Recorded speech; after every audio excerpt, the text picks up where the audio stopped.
as well. So I like the punctuation. Yeah. A little bad audio for everyone. This is Nothing Explained, and over the course of the next hour, or maybe a little bit more, I will hopefully explain nothing. So the consequences of that are I don't give medical advice, and I don't give legal advice. You don't give any advice, do you? No, never. In fact, I would hardly ever explain anything. Yeah. So I'm off the hook. There's no legal recourse to anything I say because I'm not saying anything. So. Yeah, I don't know why else you'd listen. Right on. So joining me as always is Ryan Foo. Hello. That's the wrong chair because... Hello. That's not going to work. There we go. Does that work? Hello. We're just getting this straight. Yeah, what's up with our boy? Ronnie, you coming back in? Oh, do you... Yeah. I don't know if he's here still. Yeah, well, feel free to sit down, Ronnie. Oh. Whenever you like. Yes, he's coming back. Good.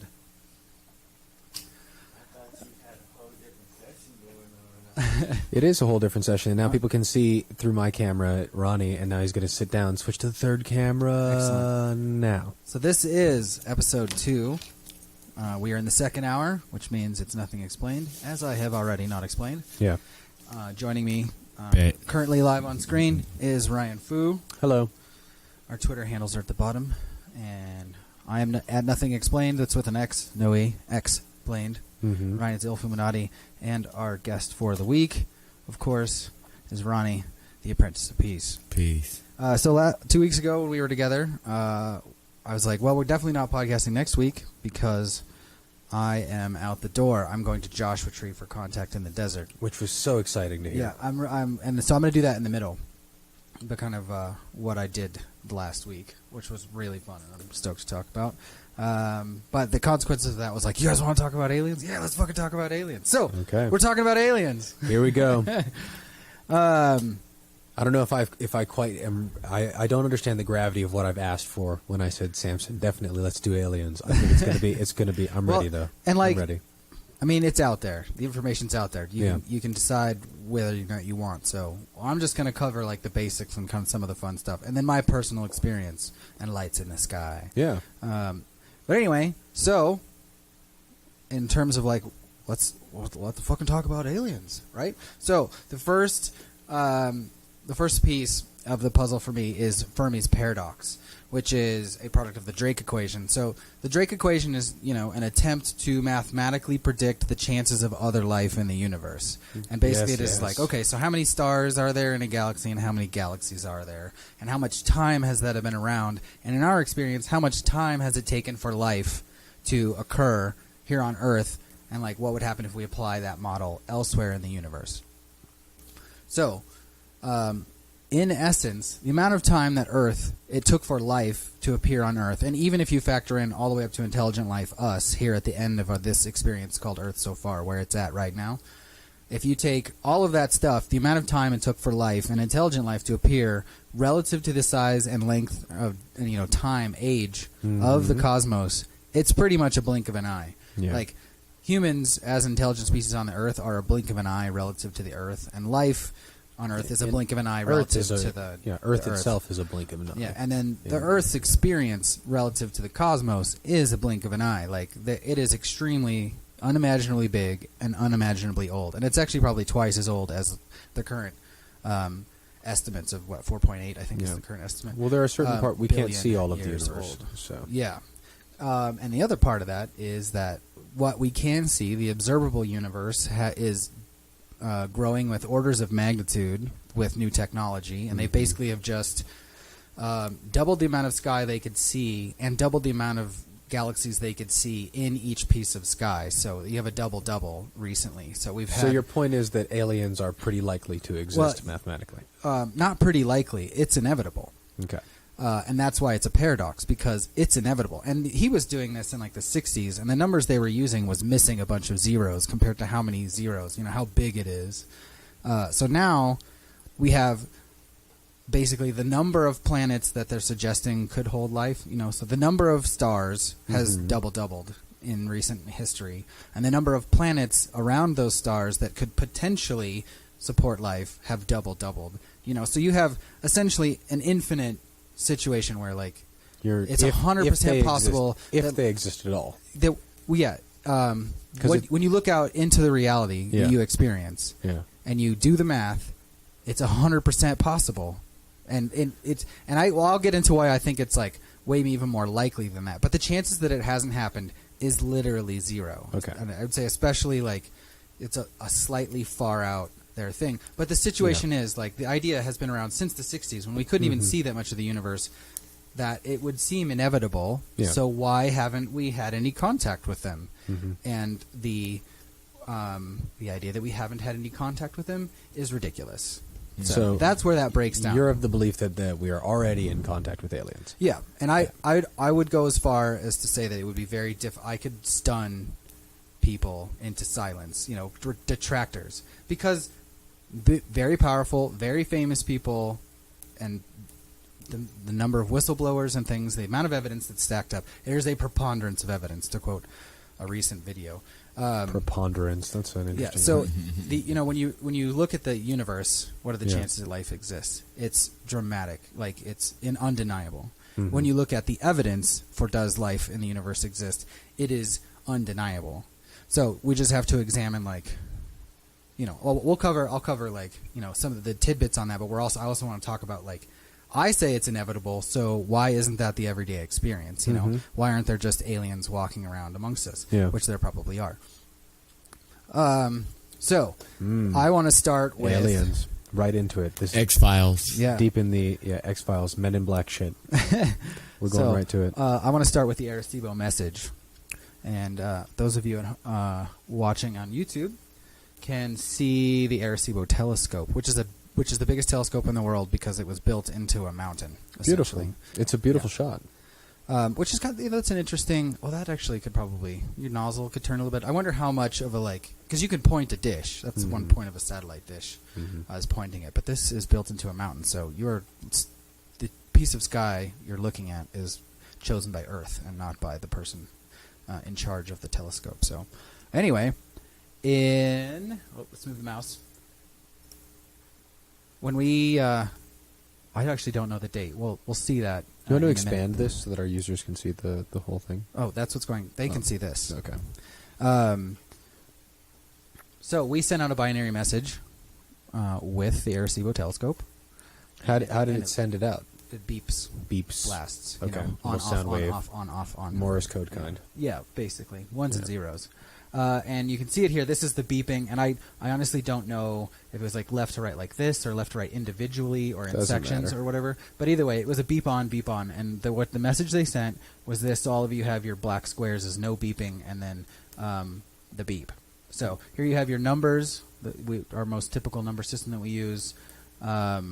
This is a description of the physical reality we are experiencing, the atomic elements, and then you have the complex molecules, the combining of those elements into complex things, which is the basis for life. And then you have the specific molecule that is the recipe for life, DNA. And then you have us explained as far as basic shape and a population. And then you have the solar system laid out with the sun really big, and then we are highlighted by being raised up one digit, and then you can kind of see there's some mass kind of associated with the bigger gas giants in the reaches of the solar system.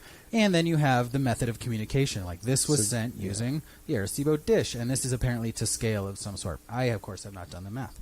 So they took this pretty seriously. This isn't something just that conspiracy people are droning on about all the time. It's NASA does take this pretty seriously. This is something that they want another form of life to observe. I mean, it's an interesting, as a phenomenon, it's clear that we are not opposed to the idea of contact whatsoever, because our first attempts of reaching out into the solar system all included, hey, if you happen to find this is who sent the message, Yeah. So the issue with this here is that radio waves travel very slow relative to the size of the universe. Okay. Which actually brings back another point from the Fermi's paradox. Another one of the things is there is enough time in the universe for someone on the opposite side of the universe to have been created and to get into a rocket ship and rocketed themselves at very normal human speeds all the way across the universe to get to us. Like, the amount of time available for someone to travel the universe easily fits within the amount of time you need for intelligent life to rise up. Like, to suggest if we were the first life in the universe and we were at the beginning of the universe, we would have had enough time to launch a rocket right now to get to the other side of the universe to find us here just barely getting our, comfortable walking around. That's Star Trek. Yeah, like the universe is so old that like traditional speeds you could reach here in the amount of time that we've seen. Assuming the universe has been around. So, but the problem is that that's pretty slow. So this got sent out in the 70s, and even at the speed of light, the number of and it was directed, so it's kind of relative to the size of the universe. It's basically a laser beam. So catching a laser beam in space is a very difficult thing too. It'd be one thing if you could blast it out. So if you were like an alien species and you're like kicking it on your alien space station, right? You're like, so follow me here. Beep. And you're like, sir, there's a random laser beam in space. Should we decode it? Like, sure. And then it turns out to be this. Like, what? How would they? Who would care? How would you know that it was a transmission? Well, that's. Who knows? Who knows? It's just a shot in the dark. Yeah, but they repeated it, so you'd be scanning on frequencies and stuff theoretically. You'd see it over and over again. Yeah, but it also at the base, I think that it's a little dumb to think that and I'll show you the webpage where like kind of like one of the detractors for why would they ever answer this? Why would you ever get a thing back? You're basically shooting a laser into space. Catching it's pretty unlikely. The amount of time it needs to travel the universe to even get a chance at being caught is pretty large, even at the speed of light. So like, that message has barely reached like the first 3 stars in distance wise, but there's only one star in its path, in the amount of it hasn't gotten there yet. I think it needs like 25,000 years or something to get to where they pointed it. So you're like, well, what's the point? So there's no way expecting a message from that message is unlikely. But that's not to say that there aren't some curious potential responses.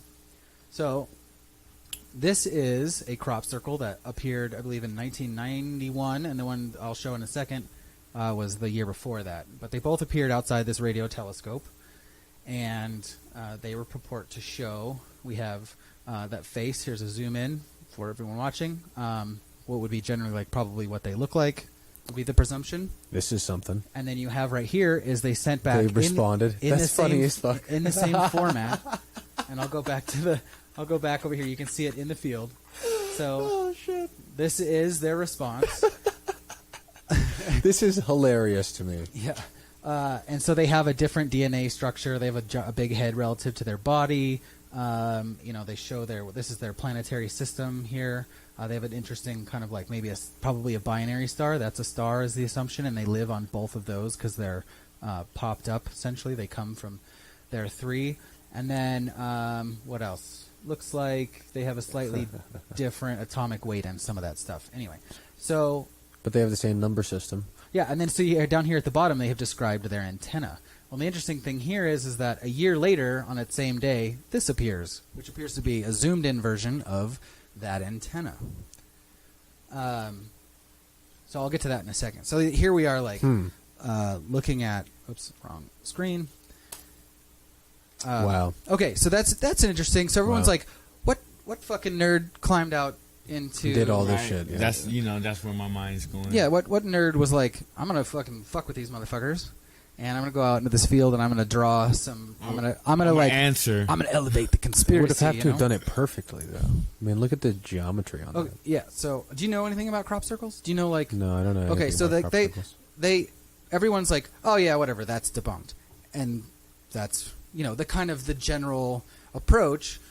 because they never talk about the stuff that you actually can't debunk. So it's immediate to tell what's a real crop circle and what's not. Like there is a mysterious version of crop circle. We don't know where it's going. There is footage of balls of light flying around over a field, and then when the sun comes up like an hour or 2 later, there is a crop circle that was not there the day before. Like it got done in a matter of minutes, essentially. And you can see it happen, and it's pretty incredible potential. But real crop circles, down near the base, a couple inches up off the ground, the stem has been heated up by microwaves and it's bent over, and there's a nodule at the bend. It's not broken. It's like this weird amorphous growth right at the bend. And the plant does not die, and I just heard this at Contact in the Desert. The seeds that come out of those plants that have been irradiated are massively they're like genetically engineered actually to be super plants. Which they did. They took all the seeds, they grew all these plants, they did a ton of tests. Apparently that's really laid out. I haven't looked at that yet, but that's an interesting potential. But you also have magnetized effects. There are tiny microspheres of iron on the soil, as though like the whole place got heated up really quickly or some sort of thing. But anyway, and there's a magnetic signature to these. Plus, you being a spiritual dude, you can walk into the middle, you can tell the difference physically, like the energetic aspects of a real crop circle are different from a fake one. And you can also tell, like, there's no footprints. There's a whole bunch of mysterious stuff about crop circles that are not being answered. Plus, there's a very curious piece of footage showing one being formed. So it does bring into this. This has not been eliminated as a possibility. Okay, no. I find it all really interesting. In my opinion, it has not been debunked. So let's see. We where love digging into weird stuff. Let's do it. Yeah. Crop circles. Huh? Okay, so No, I just like the way that they answered the call. yeah, back. that honestly, the first time I saw that, I got chills. I was like, "That's so cool." It was So cute cool. in my opinion. So I think one of the most important things we're going to have to consider in this discussion about aliens is cognitive dissonance, which comes up with in politics all the time. Yeah. For example, a good modern example of that is, in my opinion, the mass cognitive dissonance that's going on amongst a certain group of the Democrats who can't understand how Hillary Clinton lost. Yeah, it's obvious to young Democrats and obvious to and when anyone who didn't vote for her. Yeah, totally. And I mean, there was some major infighting with Bernie before any of the real controversy even really erupted. So that's a real example of cognitive dissonance. Like, if you can't see that, that's not my problem. Okay. Mm-hmm. This is a real psychological phenomenon where you cannot see a reality that's going on in front of you. And like I said, I think language is powerful and stuff. So like a kid who, his authority figures are his parents. And one day his parents come to him and they say, "We're getting a divorce." And he won't believe them, even though they're the primary sources of truth, And in my opinion, that might be why, because like something he would say all the time, his experience is like, "I'm part of a family unit." Right? That's his reality. And he says that to himself all the time. I have a family unit. But the truth is, he has a family unit he has a family that's acting as a unit currently. So if you were in the mindset, I have a family right now. Yeah. When you lose your family, you'd be enlightened. Your reaction to that is going to be different, because the first one is this reality of I have a family. It's something that isn't changing in your dialogue. So when that happens, you're going to have this weird tick in your head where you've been explaining the situation to yourself wrong, and you've just been shown something that goes against that explanation, right? And this is how your brain will protect its current operating, modus operandi. So you're saying people have a hard time. To believe. Yeah. People have a hard time believing in aliens just because of there's a popular feeling against it.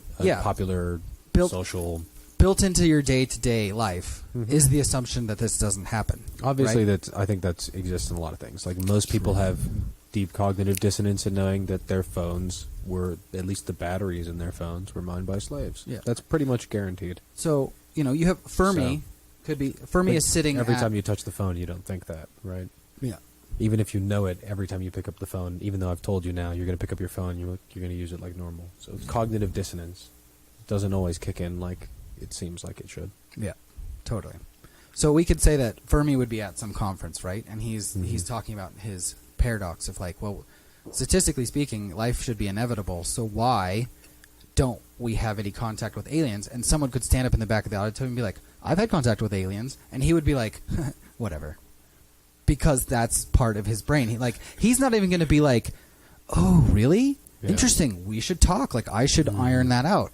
They will automatically just tell you that it didn't happen, and that has been the reality since the phenomenon became big, which is basically like when 40s and stuff. When did they send out the signal, and then when did it all come back? Even if it's like roughly. Oh, fucking Christ. Ha. I just closed the tab. I'm funny. It's funny to me. Because he spent some serious time getting it all prepared. That's all right. Your preparation is meaningless. For. So let's Only pull the this moment up. exists. Let's pull this All up else for will turn the to people dust. at home. This is very interesting. I like shit like this. So this is a really good example of cognitive dissonance in here. But the Arecibo answer was first beamed into space in 1974. And then the crop circle was in 2001, and that antenna showed up the year before in 2000. And I think the crop circle was even on the anniversary of that or something else. So here we have the likelihood of Arecibo ever being picked up is very low. So the chances of getting a response is very low. And they do say, hey, we did get a response, an answer.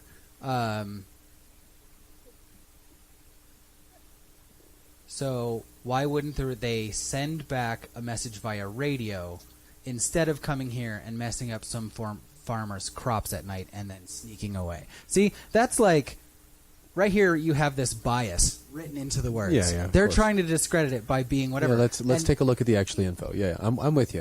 No, and that's the end of it. They just end it right there. They're just like, show it out. This is their response. Like, this barely deserves a paragraph, right? Okay, yeah. To where I've already got 20 minutes of being like, why maybe we should take a harder look at this. Yeah. And I'm trying not to be like condescending the way they finish the piece. But that's a pretty standard response. And to me, I'm like, yeah, there you go. Mm-hmm. Cognitive dissonance. Mm-hmm.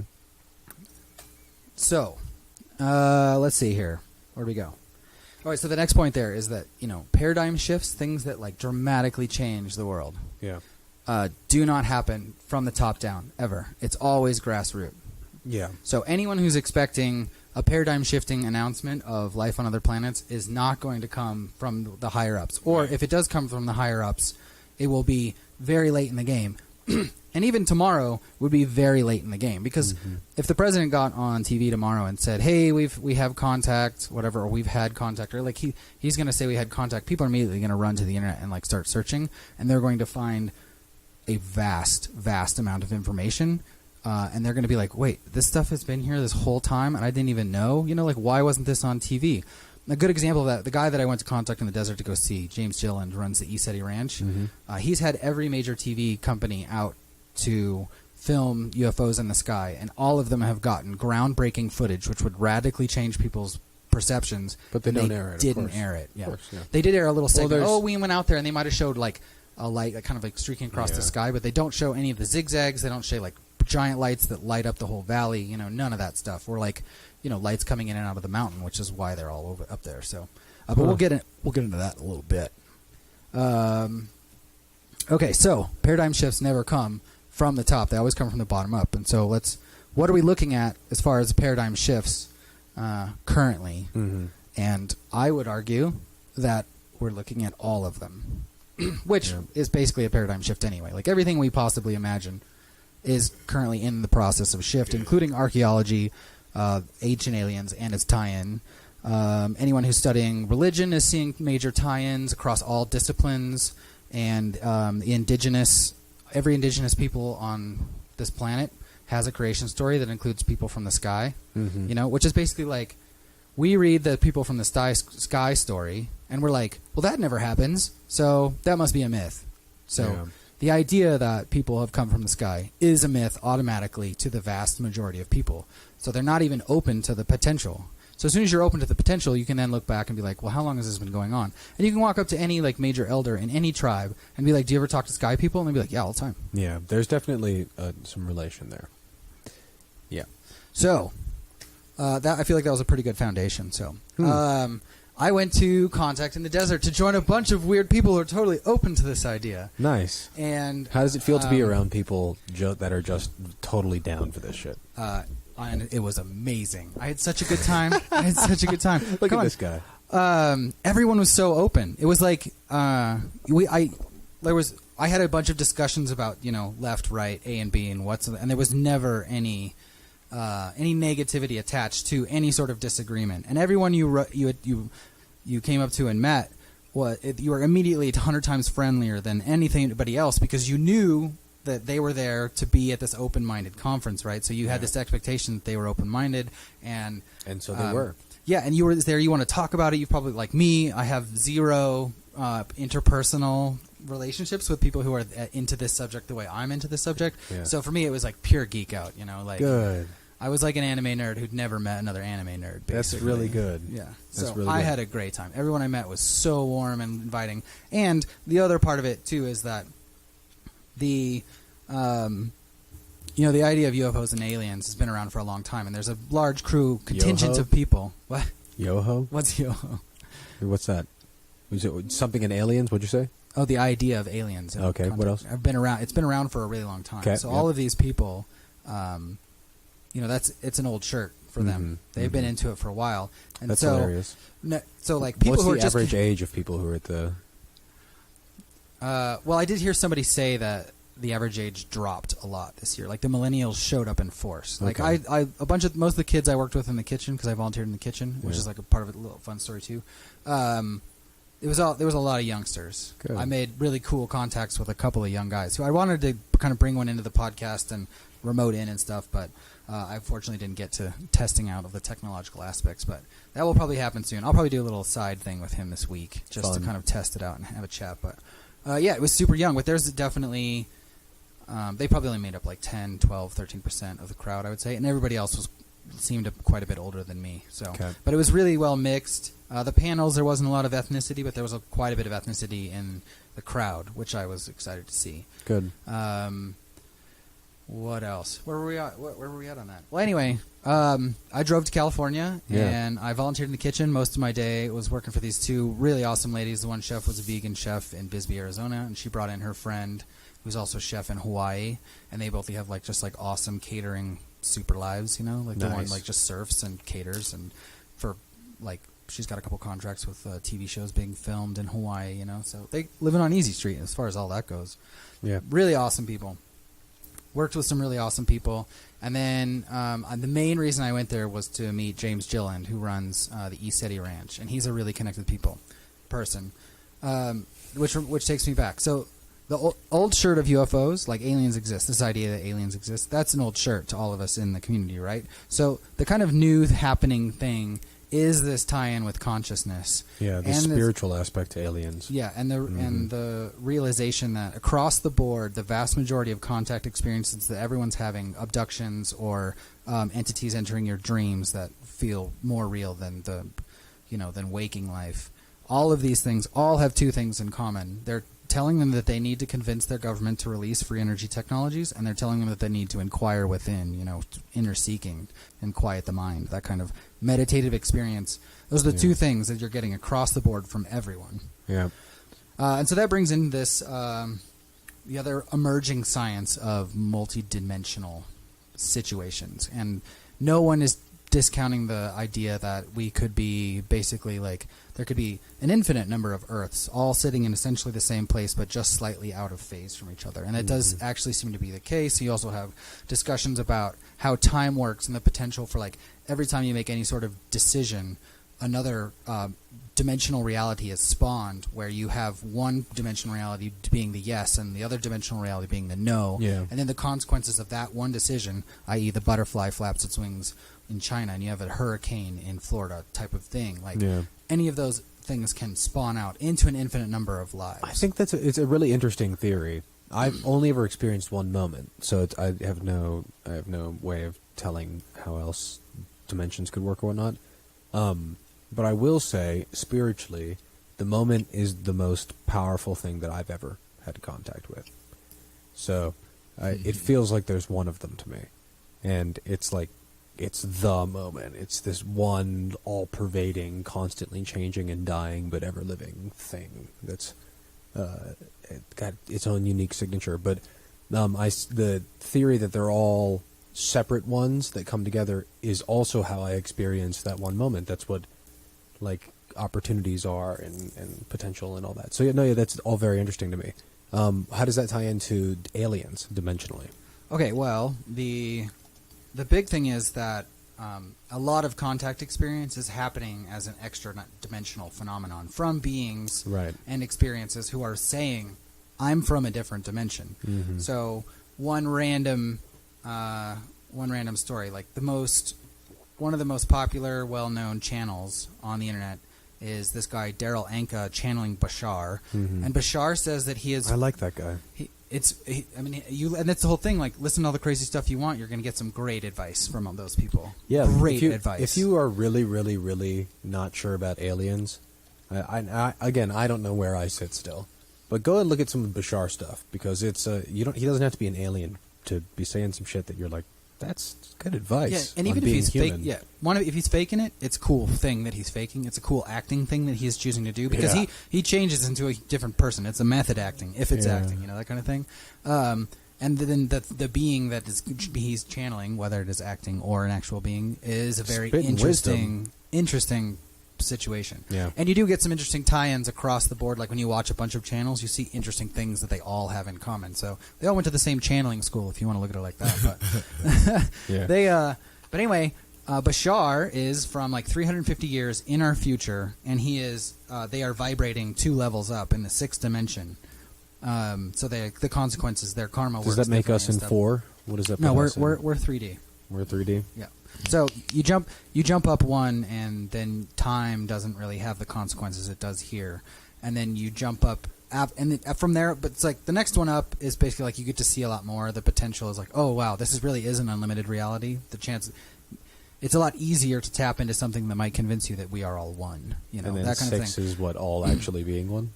That doesn't you start to lose duality and rejoin the oneness, like in the 8, 9, 10. 11. There's no. Where does this stuff exist on the internet? Is this like Bashar YouTube video stuff that you can find? The vast majority of them are all saying the same things. It takes a lot of digging.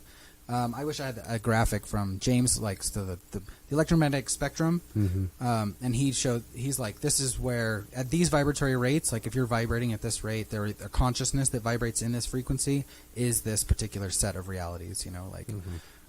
So and we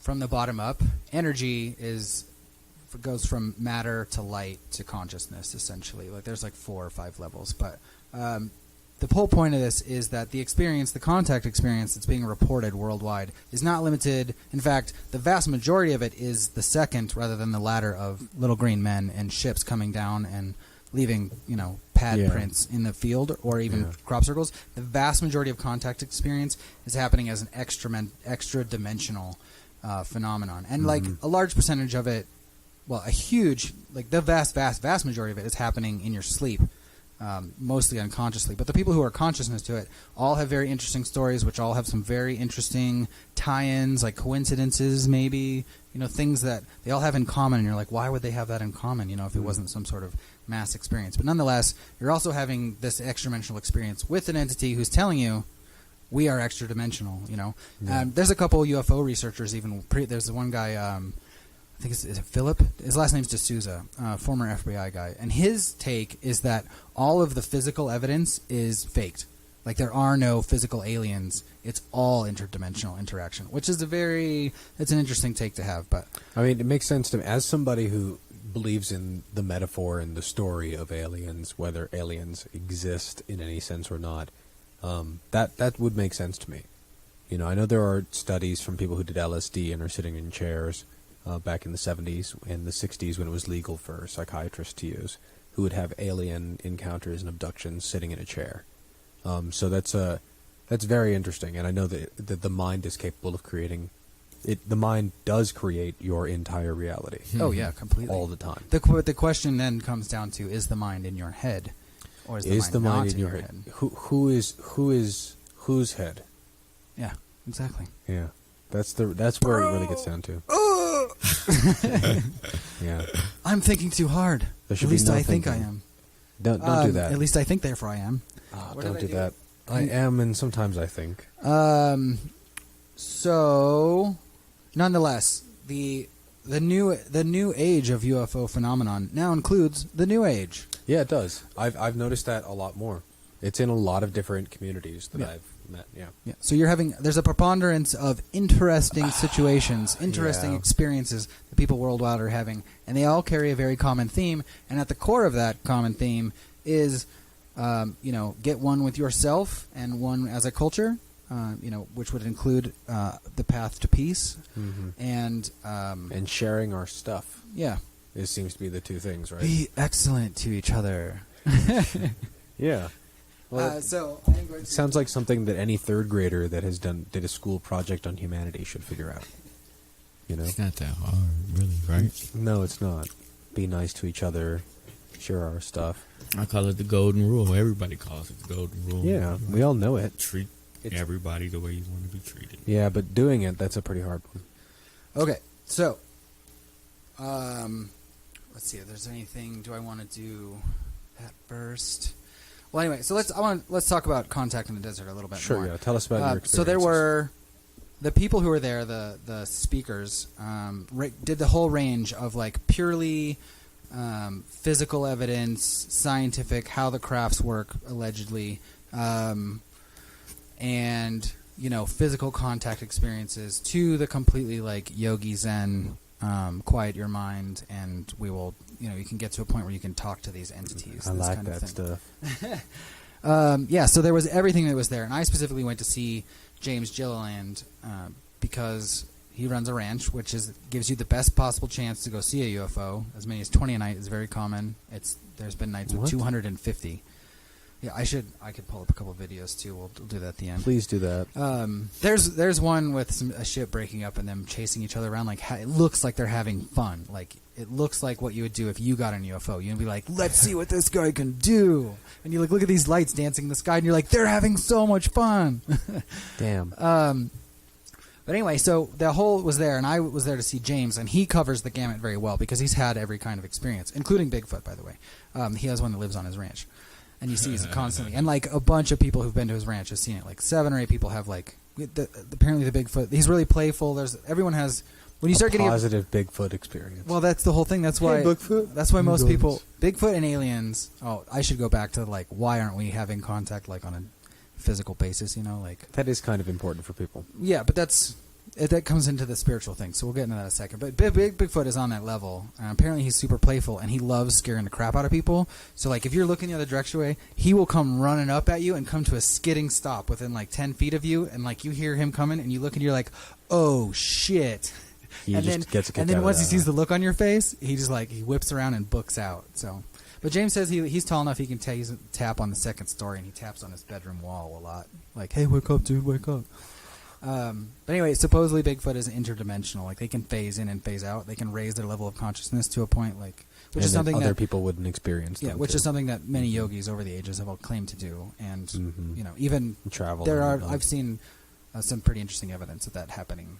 With people I know all the time. But so anyway, yeah, this spiritual aspect comes into it completely. And I went to go see James because he talks like, "Come have an experience in my ranch. I can make it real for you." But we're also going to be talking about that'd be spiritual so tight. aspects. Well, he's doing a thing on July 4th I'd really like to make. I'm probably not going to make that, but I'll drag you up there one of these times. You can come with me. I'm down. It's super fun. Go. So we'll get to. I did see Lights in the Sky. So I want to experience every single to shade of being human. Every little color swatch. Yeah. As long as there is color. As long as color exists, yeah. Everywhere the light shines, that is yours, Simba.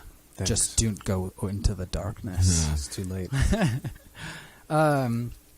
So he went to 2 of his talks, and he kind of talks a lot about like experience he's having, but he gets deep into the spiritual stuff, which is really interesting. Which I've also had some very interesting run-ins with. It's not too hard actually to imagine a lot of the people's spiritual experiences as kind of this backdoor brain hacking situation of like. One of the popular things you'll see a lot is past life regression, and a lot of how you get to a healing moment in a past life regression is that you take them back and whatever, you have this stream of consciousness coming from this person, whether it was a real past life or not. But you run them through this life, and then once they die, their consciousness is on the other side of that line of death, and then they can bring information from that other side of the line. And it does have very interesting stuff. Like people start talking about stuff that they have no knowledge of whatsoever. So you have this very interesting phenomenon. But you get to this situation where people start, they're like, well, I'm experiencing some pain in my legs, and the woman's like now talking to the higher self, which is beyond the veil, past death. So this life has happened and they've died, and now it has given her access to the realms beyond death. And in that realm, you can talk to the higher self, and you're like, "Hey, higher self, what's up with the legs?" And the higher self is like, "Well, there's an entity there." And she's like, "Oh, would you mind bringing them to the forefront? Let's have a conversation with them." And so then they'll be like, "Okay," and coming up, and then the person who is under hypnosis will have a complete like change of like posture and breathing, and physiological aspects will change about them, and their the words that they're using, everything. Looking this shit up tonight. Everything changes, and it's like, "Hey, who are you?" And it's like, "Oh, my name's Jessica." And she's like, "Oh, what time is it for you?" And she's like, "Oh, it's 1928." And like, "Oh, really? How'd you die?" And all this stuff. And there's this discussion about them kind of like floating around as like a lost spirit. And then I'm speaking kind of specifically of the one I watched where the woman was like, she was drinking, which opens you up to external energies. Like a lot of negative entities will hang out in bars. This is, the mythology around it, if you want to call it that, whatever. Mm-hmm. And they'll latch onto people. And she was like an old woman when she died and had like, regrets about life and stuff. And she was like, saw this woman dancing.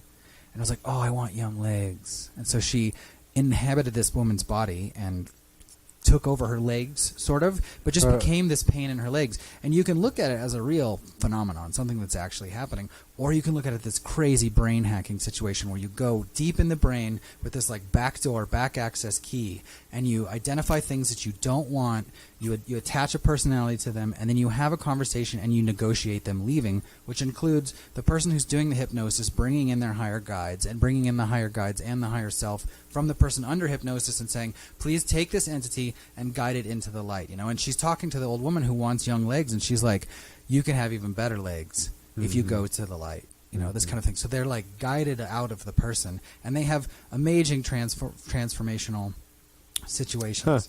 So, and then I need to know, I should have written the one guys down, but like two people, like for skeptics, a good place to start is with the two guys there's one PhD who hypnotized a woman, and she started telling stuff to him that no one could have possibly known, and it opened up all these doors for him. And then another one is Tom Kenyon, who channels the Hathors, and he does... Now he puts out healing music that's all created by his voice, so he'll just like overdub, overtrack with different noises, and he does what turns into like this very chanty, melodic, like crazy trancey music that's coming out of his mouth, and you'd never guess. And he can do... He can do live on stage throat singing as well. Mm-hmm. But he says he's guided by the Hathors as to like what kind of music to make and what chakras it elevates and stuff. And it's very interesting. But he started as a PhD in psychology, and now he's like one of the craziest new agey guys out there. But he does talks and he goes through all the science and everything and kind of where his head's at. And he's still very much that like sciencey guy. He's in that realm. Yeah. He didn't like just like ditch out and go hippie one day. He's just a very sciencey guy having very hippie woo-woo experiences. Yeah. Well, that's the part that matters, is the experiences that you're having part. So I am definitely excited to explore and talk to folks who are having those experiences themselves. Have you ever had any alien experiences of any kind, Ronnie? Yeah. Tell us, lights in the sky. God damn it. No, I was in Arizona jealous. maybe a couple of years ago, man, and I seen some shit in the sky. I was in Colorado. I seen some shit in the sky before. And I watch a lot of YouTube. So. He's into it. You watch the Secure Team 10 videos? Man, I don't know what it is. I be watching some crazy shit sometime. The top 5 craziest encounters. Whatever Google deals to you. Yeah, basically. Yeah. Google knows a lot. She's pretty smart. You type it in, it'll give you the rest of it, right? Yep. Aliens that landed on the moon. Down arrow, enter. Right. Yeah. Well, I got my start with Stephen Greer's Disclosure Project, so it was like late 90s. Actually, no, it was... they had a major press release right before 9/11, so it was kind of in the news and then got erased, much like the $2 trillion that went missing that year. So I got in with like the military witnesses people that were coming forward. Oh, that's interesting. And then I dropped that subject, and there's like an amazing amount of evidence there. So then I kind of dropped it for a while, and then it popped back up into my reality recently and was culminated in this podcast I was listening to, and he was hyping that because he goes there every year, and he had a crazy sighting last year as well. So like, I'm going to go to this contact in the desert. I'm going to see a UFO. I'm going to meet some cool people. And I totally did, and like saw some good speakers and stuff. And the information, And you saw some UFOs as well. yeah. So the information, I didn't get too much new, and I couldn't like really geek out and be there for a bunch of stuff because I was volunteering and I worked a bunch. I ended up totally like falling in love with the girls I was working for at the kitchen, and they were like, "Can you come back tomorrow?" And I was like, "Fuck yeah, Nice. I'll hang out here all day." Good. Plus, I got to eat for free, and I got access to the ice machine, so it made camping like cheap and easy. I didn't have to go to Walmart every day for ice in my cooler. That makes a big difference. Nonetheless, so I had like a pretty good like conference experience. Yeah, fuck Walmart. I had a good conference experience, but the other thing I was going there, I wanted to go to meet James, which is another kind of fun story because I walked up to the greeter station, you know, like check-in, and he was just hanging out front, and he did like most of the day just hang out and talk to people, like, which was a really cool thing. So I got to talk to him for like 30 minutes. Had a really interesting experience with a woman who was totally suffering some sort of malady. So was sitting next to me, and she was clearly going through something, and she was waiting, and James and I got to be talking, and another woman walks up and was like listening to our conversation, and then she looks at the woman next to me who's clearly suffering, and she's like, "Oh, this is who you need to talk to," and pointing at James, because, you know, James helps a lot of people, and he's super connected for a lot of different projects and things, but one of those includes essentially yanking bad energy out of people who've been hanging around with the wrong UFO crowd, which I tell some really crazy stories. Maybe I'll finish with like where that's going. But anyway, so like, well, this woman was having a malady, and she was sitting next to me on the on the first day, and I was sitting right next to her. The last thing I did before I packed up and left, which is kind of that'll be the ending story. Yeah. So we got to remind me to come back to the woman with the malady. Yeah. So anyway, I went there to see a UFO, and last year, Jimmy Church, the radio host, was there on Saturday night and had an awesome experience. The big one was this big chrome ball, and he talked about it all, most of the year.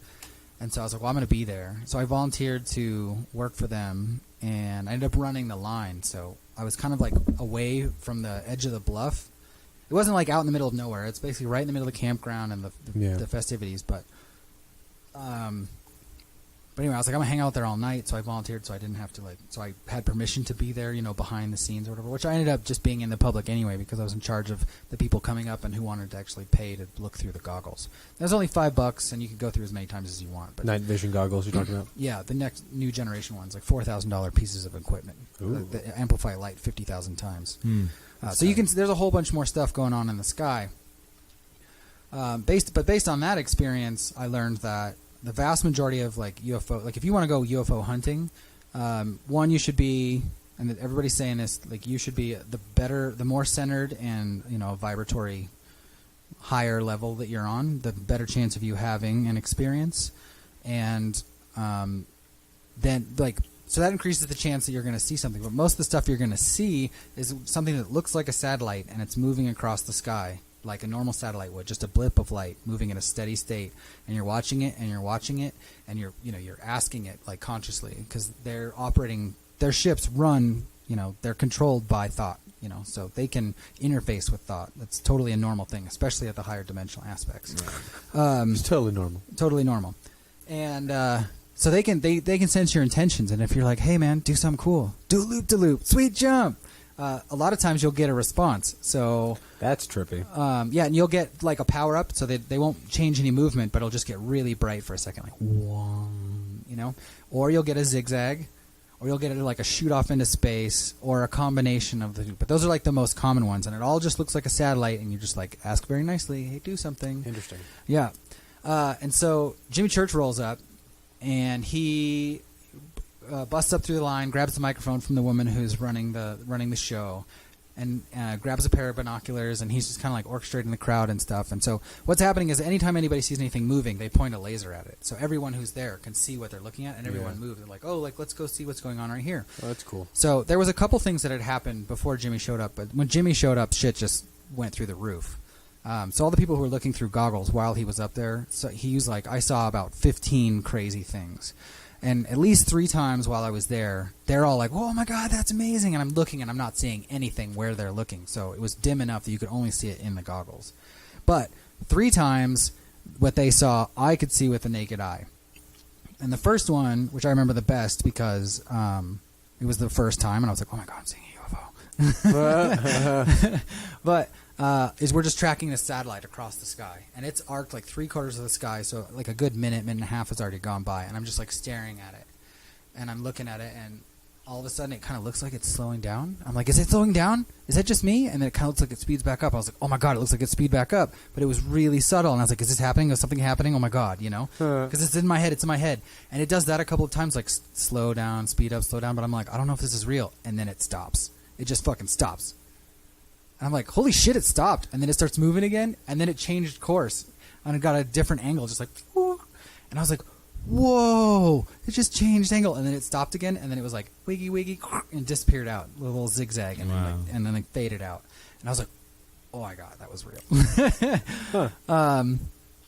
And then there was another one coming across, and Jimmy's in the goggles and on the mic, and he's like, it looks like two, but I'm looking at it, and I'm like, yeah, it kind of looks like one.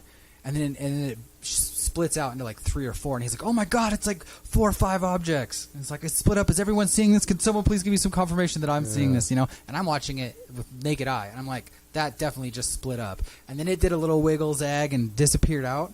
And then the big one for everybody, I barely caught the end of, because they were out on the bluff, and I was like down near the end of the line, like 40 feet back, and there was trees in the way of where they were pointing the lasers. So I had to go running up. Everyone's yelling and screaming, oh my god, just going nuts.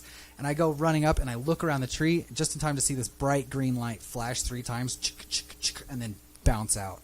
And to them, this bright green light appears and runs across quite a bit of the sky, does a big zigzag, and then does the 3 blinks that I saw and disappears out. So I missed like the real action of it, but I saw a bright green light in the sky. Like, strobe. How big was it? Like between if a regular star and the sun, how big was it? Okay, so the color was neon green, like think neon green LED, right? And it would be the equivalent of a really bright flashlight at like 50 yards. It was a bright light in the sky. It was the brightest object in the sky when it happened, by far. So it was like a real big flash. I also saw a couple of other flashes that probably couldn't have been coincidence. But, you know, it was just a flash, so what are you going to do with that? But up comes walking James Gillen, the guy that I came to see right near the end. I got to look through the goggles for a while, and all I saw was a satellite. No movement through the goggles. Everything I saw was naked eye. And but he comes walking up, and I look over. I'm like, oh, what's up, James? And the guy who's standing near me, he turns around like, oh, James Gillen. And another girl was like kind of following him across the landing there. And so there's like 4 or 5 of us crowding around James. He's like, you guys see some cool stuff? I'm like, yeah, we actually had some really good sightings. People with goggles, they saw great stuff. I saw at least 3 or 4 things that were very convincing. And he's like, oh, that's cool. Well, did you guys sing the song? And we're like, what song? And so we're all like cuddled around him, like looking at the sky right where he's looking. Like, what the fuck is he looking at? And he's like, if you're from Andromeda, make a flash. If you're from the Pleiades, make a flash. Whoosh, this big flash in the sky, like blinks, like a star explodes right in front of us, and we're all just like, no fucking way. That's fun. Yeah, but this is a guy who he'll tell you he can tell you when the ship's flying over. He knows who they are. And he's been on lots of ships, and he's had physical experience, he's had extra-dimensional experience, and he's a connected guy. And like most of the people who are the most connected, they've had very interesting experiences in their life. His case, he's died 3 times. Oh, nice. Yeah. So why were you tapping me? Well, because you can't remember the first 14 years of your life. I'm like 18, but yeah. 18, so definitely, even more so. Definitely as it gets younger, harder to remember. But yeah, so you had some sort of experience which gave you a leg up on the consciousness thing that's going on. Whatever it is that's going on here. Very lucky, yeah. Yeah. You got to skip like 10 years of meditation. I did, because I think the first 10 years of meditation just letting go of all your childhood stories. Yeah. And so, and that's a very common thing. Like dealing with stuff and suffering, or even having experiences that included suffering, and which another guy that I saw on the thing, and I was like, ooh, I could probably make that. I'll just make that a priority. Was this guy Jason Quitt, who's a newcomer to the scene, and I went to see his talk, and I brought the DVD. I don't think I have it, but I do have the file. I have the video file. I can give it to you right now if you want. But he did his talk, and he was basically kind of violently torn awake. You know, like he was having crazy sleep paralysis. Like he was like awake in his body, but he could not move. And as it progressed, it was every night he was going to, he was sleeping, and he was seeing things on his chest, which is a common image you see in historical art.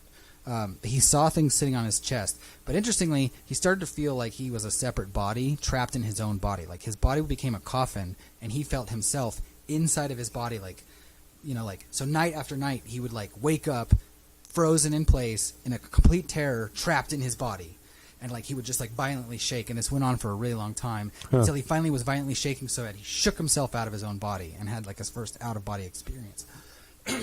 That sounds tight. And then after that, beings start appearing to him when he's out of his body and ripping him out into the sky and show him the earth, and then take him back down on the earth. And he usually would be land on somewhere else on the earth in a different time. And he was shown a lot of cataclysm, which kind of seemed to them being like, you got to put yourself straight or you're stuck here. You know, you have the choice.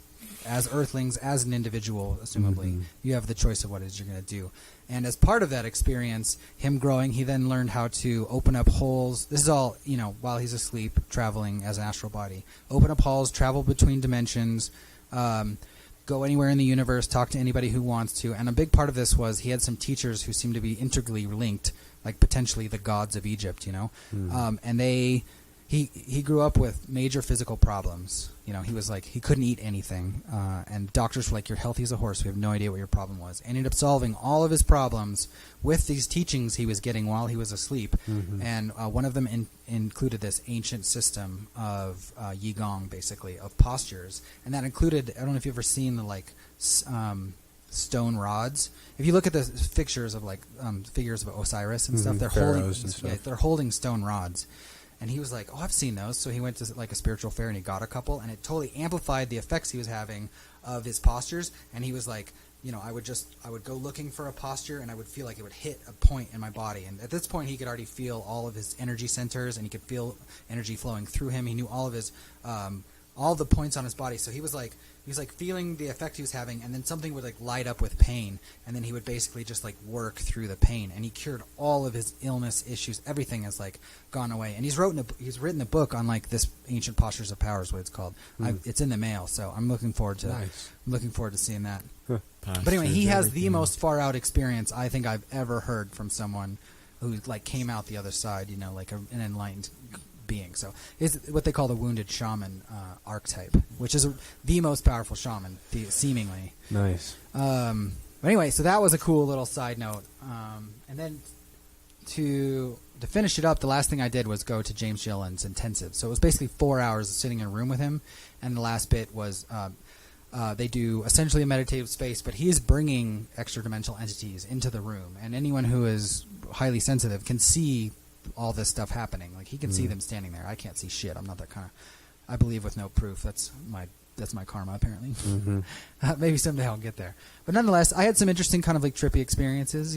Sitting in the energy. And in fact, the first one I went to was a little bit more dramatic. Like right at the end, he's like, okay, now everyone is in the room, and just you have the opportunity to ask them for whatever you want. Heal anything you want yourself. Heal someone else around you, a situation, ask them for help or whatever, even just request an easier path towards enlightenment, whatever you want, like use the energy whatever you want. And when that happened, and I was like, okay, thanks for showing up, I some minor health issues I wouldn't mind like working through, however that's going to happen, and make a wish basically on a shooting star kind of thing. And like totally just like felt like the wash over me, and I got like kind of fucked up. Like I would equate the level of fucked upness to like 2-3 beers, like slamming 3 beers. Like it hit me pretty hard. Like I was like, I'm kind of fucked up, but it was that good consciousness, like, ooh, neat, like this is a fun experiment. And so like right as it was happening, he's like, okay, let's all try and make it back into our body. And I was like, fuck you, I just got here. But it was really short, and I didn't really have that experience on his last one. But the interesting thing was, I walk in for the last thing, and this is the last thing I'm going to do. I cooked in the morning. I went and like kind of did a little minor preparations for packing, grabbed my shit, took a shower, and headed off to go to this conference. And I get there just late enough that most of the cushy seats are being taken up, but I see the woman who I was sitting next to day one, and we're sitting there chatting with James, and here's this woman with a malady sitting next to me.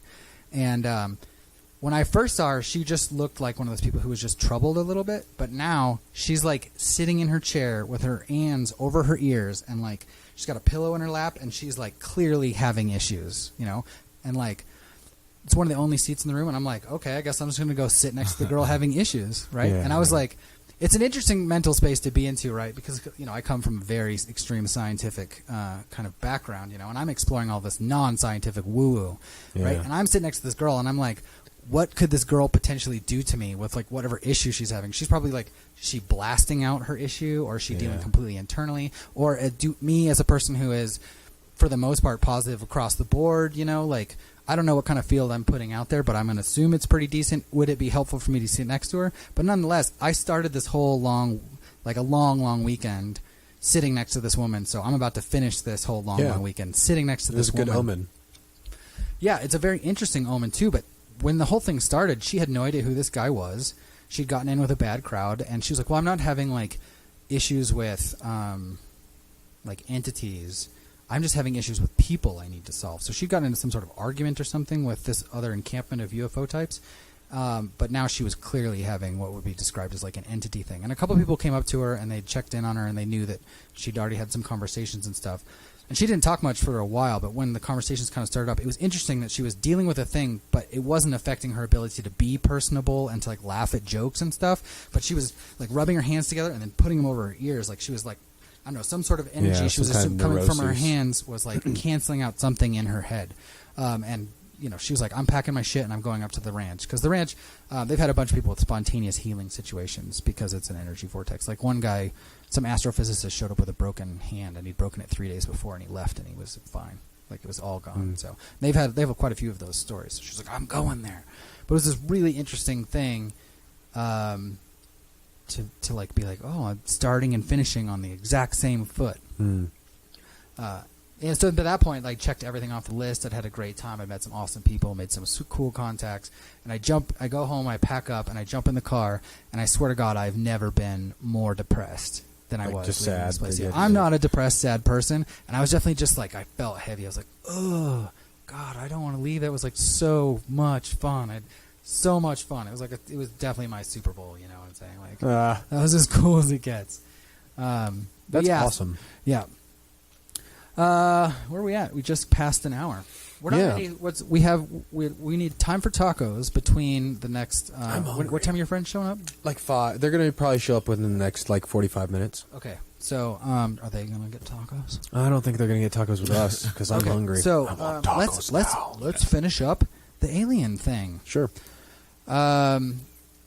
So this, for anyone who is tuning in and they're like, I need some introductory material. This is Stephen Greer's newest book.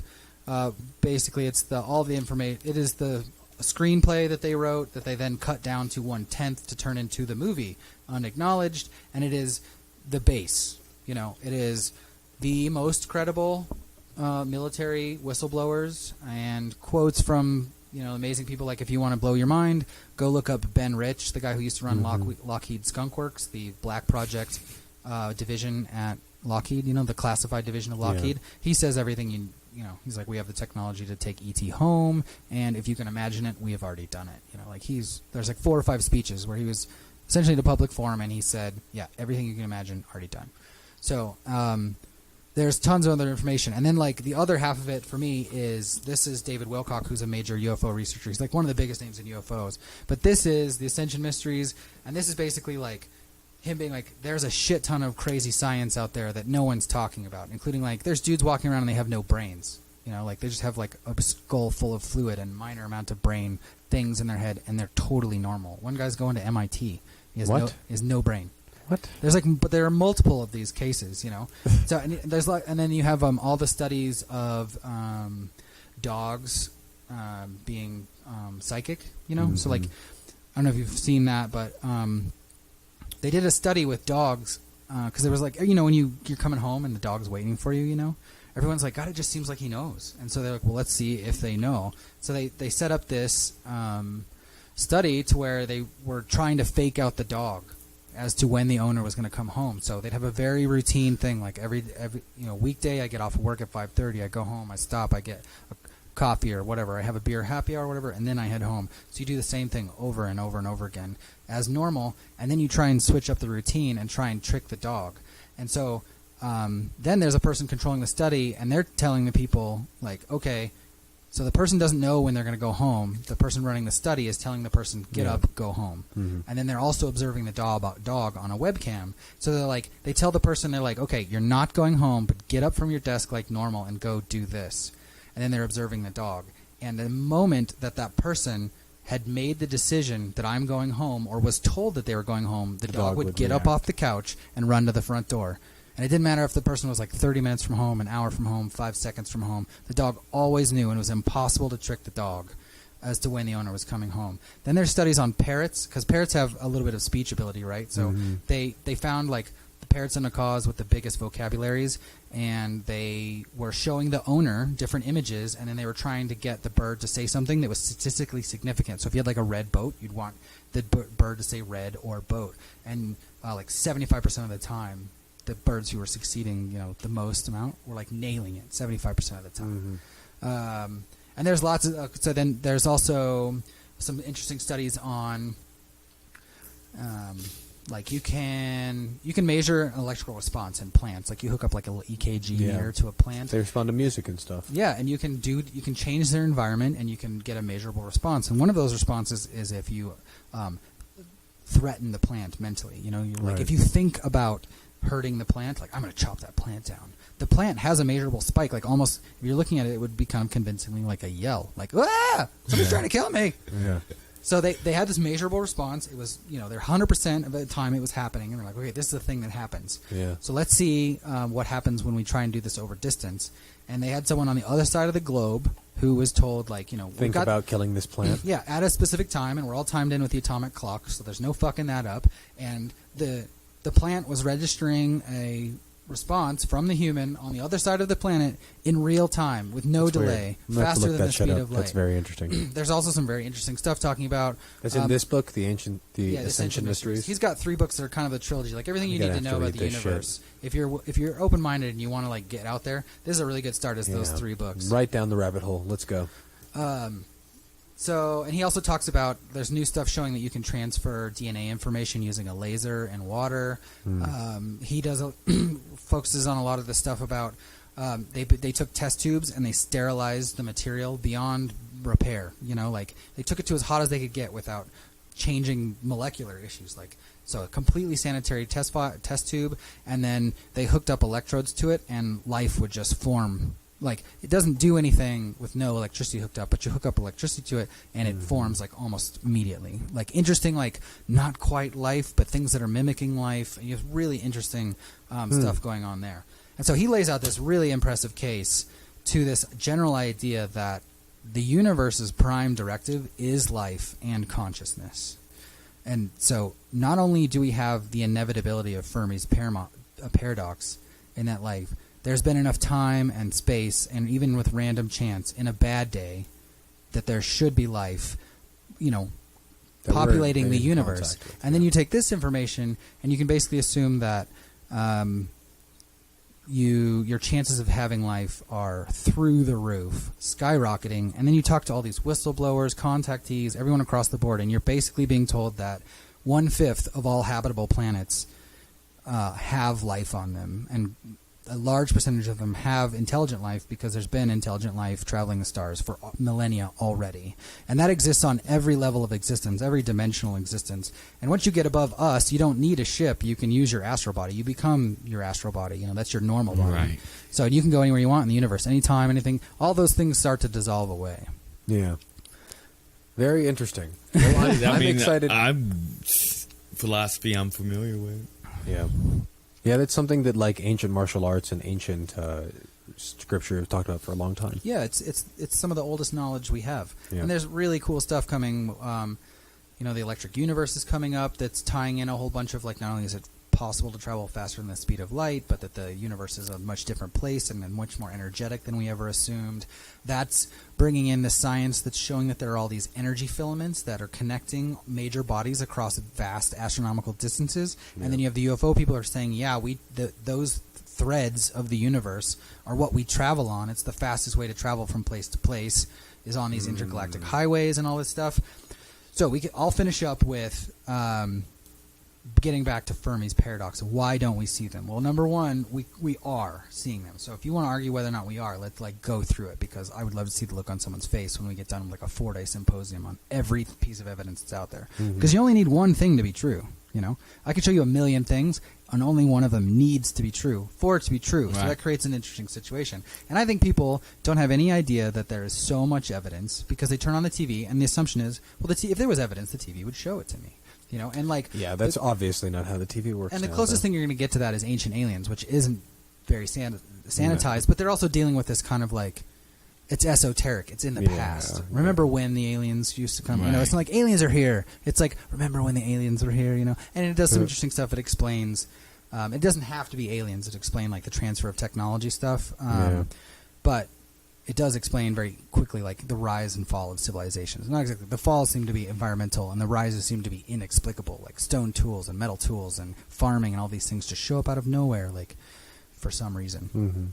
And there's tons of physical records still being uncovered, so there's a lot of ground to cover, and amazing things coming out every day. Fun. Well, I appreciate you taking us through some of the alien stuff that exists, all the culture involved. Yeah. So, I'll finish with the why aren't we seeing them? And there is this unifying modality that if you are not in the right mind, they want you in the right mind, and that's the message. Yeah. And if you're not even kind of on the path a little bit, you're probably not even going to get the message. Yeah. Or encounter people who do. So, if you find the subject matter interesting at all, the first step is to just being open. And if it includes openly looking at the evidence and not being convinced, that's fine.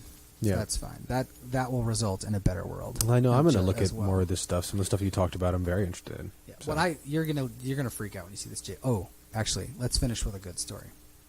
So this guy Jason Quitt with the crazy story of his awakening process. I'm going to grab this DVD because I went kind of on a whim, and then I saw it and I was like, ooh, this is definitely the coolest thing. I'm going to see the weirdest thing. I'm going to take this DVD back so Ryan can see what it is. See some of the craziest stuff out there. And I get back to my desk, and my coworker, she's kind of telling me some stuff, and I was kind of oh yeah, chatting about stuff. And we've talked a little conspiracy, so I know she's open to experiences and stuff. But it's funny how people don't share stuff, because she said something along the lines of an out of body. She said, I've had a couple interesting experiences with a being kind of taking me out into space, and then the Earth doing this Google Earth thing, and then me going down to a different place on Earth. I've kind of this the Google Earth zoom in, and he uses those exact same phrases, and I was like, oh, maybe you would like to watch this. And she just clicks play on it because she's on her computer doing designer stuff, and it's playing in the background. And I went to go do something because I don't sit at my desk much, and I come back, and she was like, I had to shut that off. I started crying. It's too real. And I was like, wait, what? And she's like, I've been through so many of those things that guy has been through. I'm freaking out right now. And then she went home and watched it, and then 2 days later, she was like, I finished that shit. I'm blown away. Yeah. She's like, I had no idea that's... And I was like, you're not the only one. A lot of people go through that stuff. I've never had those experiences, but I know people who have experiences like that all the time. And I'm honestly, I'm jealous. Honestly, I'm very jealous because it would be so different if I had them physically, but maybe one day. Maybe you're preventing them by, wanting them, or by being jealous. Right. Yes. The interest in comparing. I will actually. We will really finish with a little bit of advice from James Gilland, which was essentially one of the main reasons you're not seeing enlightenment on a mass scale is because everyone assumes it's hard.